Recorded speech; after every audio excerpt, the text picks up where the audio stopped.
प्रिय छात्रों, पिछले टर्म में मैंने आपको ये समझाया था कि ऋण पत्र क्या होते हैं, उसके संदर्भ में क्या प्रावधान दिए गए हैं, ऋण पत्र कितने प्रकार के होते हैं और अंश और ऋण पत्र में क्या अंतर है। इसके अलावा मैंने आपको ये समझाया था कि किस प्रकार से इनको इशू किया जाता है। आज हम इसका एक न्यूमेरिकल इलस्ट्रेशन देखते हैं, जिससे आपको ये समझ में आएगा कि किस प्रकार से जनरल एंट्रीज होती हैं। सबसे पहले मैं आपको ये क्वेश्चन ये आपके सामने है, इसको पढ़ देती हूँ। इसमें दिया हुआ है कि सोना लिमिटेड की पुस्तकों में निम्नलिखित दशाओं में आवश्यक जनरल प्रविष्टियाँ कीजिए। इसमें सबसे पहली कंडीशन बताई गई है कि 100 रुपये वाले 5013% ऋण पत्र निर्गमित किए गए। आवेदन पर संपूर्ण धनराशि देय है। निर्गमन का पूर्ण रूप से अभिदान किया गया और पूर्ण राशि का भुगतान प्राप्त हो गया। हम अलग अलग स्थिति में देखते हैं किस प्रकार से एंट्री होगी। तो पहली स्थिति में आपने ये देखा कि 100 रुपये वाले डिबेंचर्स हैं 5000 और इन पे ब्याज की दर 13% दी गई है। तो सबसे पहले एंट्री, जैसे आपको मैंने बताया था कि हम एंट्री करते हैं इक्विटी शेयर एप्लीकेशन मनी जब प्राप्त होती है और संपूर्ण राशि एप्लीकेशन के साथ ही प्राप्त हो जाती है, तो हमें एंट्री करते हैं bank account debit to equity share application and allotment account.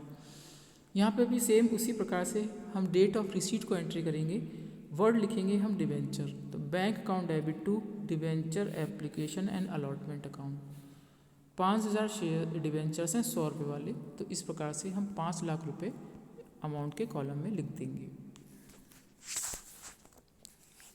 ये 5 लाख। इसके बाद देखिए, अब डेट ऑफ अलॉटमेंट को जिस प्रकार से हम शेयर कैपिटल में ट्रांसफ़र कर देते हैं, यहाँ पे भी हम पूरा amount debenture application and allotment account debit to 13% debentures, ये हमारा डिबेंचर है 13%, इसमें हम ट्रांसफ़र कर देंगे 5 लाख रुपए। इस प्रकार से पहली कंडीशन में हमारी ये 2 एंट्री होंगी। अब दूसरी स्थिति देखते हैं।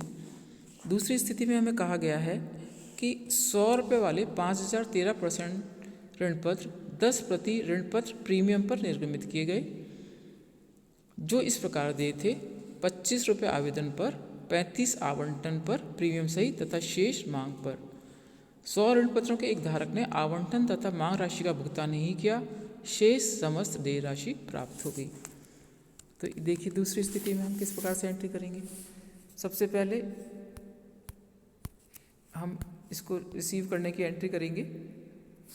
कुल शेयर्स हैं 100 रुपये 5000 डिबेंचर और आवंटन एप्लीकेशन मनी है 25 रुपये, तो 5000 इंटू 25 1,25,000 हमने एंट्री की bank account debit to debenture application account. ये देखिए 1,25,000 से bank account debit to debenture application account.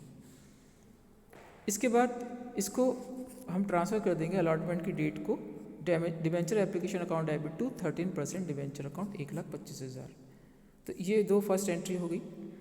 इसके बाद हम अलॉटमेंट मनी ड्यू की एंट्री करते हैं, जैसे कि हम इक्विटी शेयर्स की स्थिति में करते हैं। तो डिबेंचर अलॉटमेंट अकाउंट डेबिट कितनी राशि है 35 रुपये और 5000 डिबेंचर्स हैं, तो 35 इंटू 5000 हम एंट्री करेंगे 1,75,000 से। तो debenture allotment account debit to 13% debenture account, इसके अंदर जैसा कि बताया है कि 25 रुपये का तो आवंटन राशि है और 10 रुपये प्रीमियम राशि है, तो 10 रुपये इंटू 5000, 50,000 तो हमने सिक्योरिटी प्रीमियम में ट्रांसफ़र कर दिए और 13% डिबेंचर अकाउंट में 1,25,000 ट्रांसफ़र कर दिए। तो इस प्रकार से एंट्री हुई हमारी debenture allotment account 1,75,000, 13% debentures account 1,25,000 और सिक्योरिटी प्रीमियम अकाउंट 50,000। तो डेट ऑफ अलॉटमेंट को ये एंट्री हो गई। इसके बाद हम फर्स्ट कॉल मनी या फर्स्ट जो कॉल है शेष राशि बची है 50 रुपये, उसकी हम एंट्री करेंगे। इसके बाद हम अलॉटमेंट मनी रिसीव करने की एंट्री करेंगे, ये रह गई। अब देखिए क्या कहा गया है कि 100 ऋण पत्रों के धारक ने आवंटन तथा मांग राशि का भुगतान नहीं किया। तो 100 ऋण पत्रधारी 100 रुपये 100 जो ऋण पत्रधारी हैं उनको कितना चुकाना है, उनको चुकाना है 100 इंटू 35 रुपये, 3500 रुपये चुकाना है। और टोटल तो 1,75,000 में से हम 3500 रुपये जो उसने नहीं चुका है वो माइनस करके बाकी की हम इस रिसीव कर लेंगे allotment money received on 4900 debenture. तो एंट्री हो जाएगी bank account debit to debenture allotment account 1,71,500 1,71,500 हम ये एंट्री कर देंगे bank account debit to debenture allotment account. इसके बाद हम फर्स्ट कॉल और सेकंड कॉल मनी जो फर्स्ट एंड फाइनल कॉल है हमारी उसकी हम एंट्री करेंगे। हम उसकी एंट्री होगी कितना शेष है 50 रुपये बाकी हैं 5,000 रुपये। तो हम एंट्री करेंगे debenture first and final account debit to 13% debenture account 50 × 5,000 2,50,000 ये 2,50,000 से एंट्री कर दी है 2,50,000 फर्स्ट एंड फाइनल अकाउंट। अब एक जो ऋण पत्रधारी है 100 शेयर डिबेंचर वाला उसने ये भी राशि नहीं चुकाई है 50 रुपये के हिसाब से तो बाकी 2,45,000 रुपये प्राप्त होंगे। तो हमने 2 lakh bank account debit to debenture first and final account 2,45,000 इस प्रकार से डेट ऑफ रिसीट को ये एंट्री कर लिए 2,45,000। इसके बाद ये हमारी सेकंड स्थिति हो गई। अब हम थर्ड स्थिति देखते हैं कि थर्ड स्थिति में क्या होगा। थर्ड स्थिति में ये बताया गया है कि 1,000 वाले 513% ऋण पत्रों का 950 प्रति ऋण पत्र की दर से निर्गमन किया गया जो इस प्रकार देते 300 आवेदन पर 500 आवंटन पर और शेष मांग पर। सोहन ने जिसके पास 10 ऋण पत्र थे मांग राशि का भुगतान नहीं किया तथा मोहन ने जिसके पास 200 ऋण पत्र थे आवंटन राशि के साथ अपने ऋण पत्रों पर शेष पूर्ण राशि का भुगतान कर दिया। तो ये इस प्रकार से देखिए क्या एंट्री होगी थर्ड स्थिति में। थर्ड स्थिति में सबसे पहले तो हम एप्लीकेशन मनी प्राप्त कर लेंगे वही 500 शेयर्स हैं और 950 रुपये प्रति अंश जो इस प्रकार देते 1,000 वाले हैं तो 1,000 एप्लीकेशन पर है 300 और 300 × 500 तो 1,50,000। तो bank account debit to debenture application account 1,50,000 उससे हमने ये एंट्री कर दी है और डेट ऑफ अलॉटमेंट को इसको डिबेंचर्स अकाउंट में ट्रांसफ़र कर दिया है। Debenture application account debit to 13% debenture account 1,50,000 date of allotment को ये एंट्री हो गई है। नेक्स्ट हम करेंगे आवंटन की पर कितना प्राप्त होने हैं 500 रुपये 500 रुपये प्राप्त होने हैं तो 500 हमने ये 2,50,000 और 50 रुपये डिस्काउंट है तो डिबेंचर अलॉटमेंट अकाउंट डेबिट 2,50,000 और क्योंकि 1,000 का शेयर डिबेंचर 950 पर इशू किया जा रहा है तो 50 रुपये डिस्काउंट है। तो discount on issue of debenture हम कर देंगे 50 इंटू कितने डिबेंचर्स हैं 500 × 50 25,000 टू 13% डिबेंचर अकाउंट। तो अमाउंट हमें कितना प्राप्त होगा 2,50,000 जिसमें और इसके अलावा डिस्काउंट एंड इशू डिबेंचर है 25,000 और टोटल हो गया 2,75,000। तो ये एंट्री हम करेंगे अलॉटमेंट मनी की ड्यू होने की।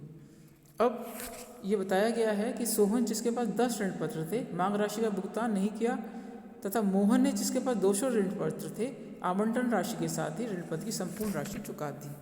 तो हम ये सोहन का तो हम फर्स्ट कॉल के समय एडजस्टमेंट करेंगे लेकिन मोहन जिसके पास 200 ऋण पत्र थे उसने आवंटन राशि के साथ ही संपूर्ण राशि चुका दी है। अब देखिए शेष राशि कितनी थी शेष राशि थी 150 रुपये तो 150 × 150 और 200 अंशों पर एडवांस प्राप्त हो गया है तो 150 × 200 यानी 30,000 रुपये ये एडवांस राशि प्राप्त हुई है। ये हम यहाँ पे लिख देंगे 30,000 यहाँ पे जो एंट्री की है। Bank account debit debenture allotment account हमारे 2,50,000 हमने डेबिट किए थे ऊपर 2,50,000 वो पूरे प्राप्त हो गए हैं लेकिन जो 300 शेयर्स पे 200 शेयर्स पे जो हमें प्राप्त हुई है 300 रुपये राशि 200 शेयर्स पे कुल कितनी बची है 5 और 3 8 150 तो ये 30,000 रुपये हम इसको कॉल इन एडवांस में ट्रांसफ़र कर देंगे। अब जब date of call first call या फाइनल कॉल दोनों एक ही है जब ड्यू होगी तो हम उसको इसी प्रकार से एंट्री कर लेंगे 500 डिबेंचर्स पर 150 रुपये के हिसाब से 75,000 debenture first and final call account debit to 13% debenture account 75,000 ये हम लिख देंगे।